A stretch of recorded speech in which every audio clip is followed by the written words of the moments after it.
शिक्षकाचं नोकरीपेक्षा एक समाज घडवण्याचं एक महत्वाचं योगदान असते।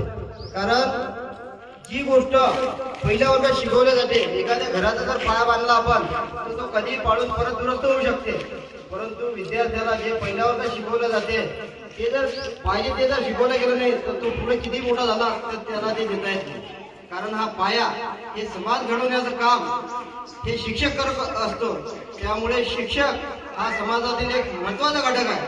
कारण उद्याचं भविष्य, देशाचं भविष्य आपल्यामध्ये आहे आणि ते घडवण्याचं काम हे शिक्षक लोक करत असतात। आपल्याला समाजाप्रती वाटते की शिक्षकांना भरपूर पगार आहे, शिक्षक पगारासाठी काम करतात, परंतु शिक्षकांचं काम हे देश घडवण्याचं खरोखर महत्त्वाचं कार्य आहे आणि ते सर्वश्रेष्ठ कार्य आहे। त्यामुळे शिक्षकांनी आपलं कर्तव्य समजून विद्यार्थ्यांप्रती प्रेम निर्माण करून आपला विद्यार्थी कसा घडवता येईल, कारण विद्यार्थ्यांमध्ये शिक्षण देणे हेच विद्यार्थी घडवण्याचं माध्यम नाही। कारण विद्यार्थ्यांमध्ये प्रत्येकामध्ये एक सुप्त गुण असते आणि त्या सुप्त गुणाचा कसा त्याचा ओळखून त्याचा कसा विकास करता येईल आणि तो विकास करून त्यामुळे त्या विद्यार्थ्याला स्वतः त्याचा उदरनिर्वाहाचं साधन त्यामधून कसं निर्माण होईल आणि भविष्यात देशासाठीही त्याचा कसा हातभार होईल असे त्यामधला गुण ओळखून विद्यार्थ्यांनी त्या प्रकारे तो डेव्हलप केला पाहिजे।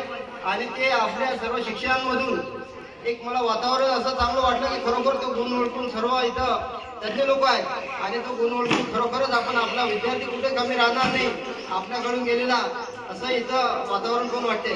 दुसरा विषय असा की मी जिल्हा परिषदेमध्ये गेल्या 15 वर्षे काम करतो जिल्हा परिषद मेंबर म्हणून।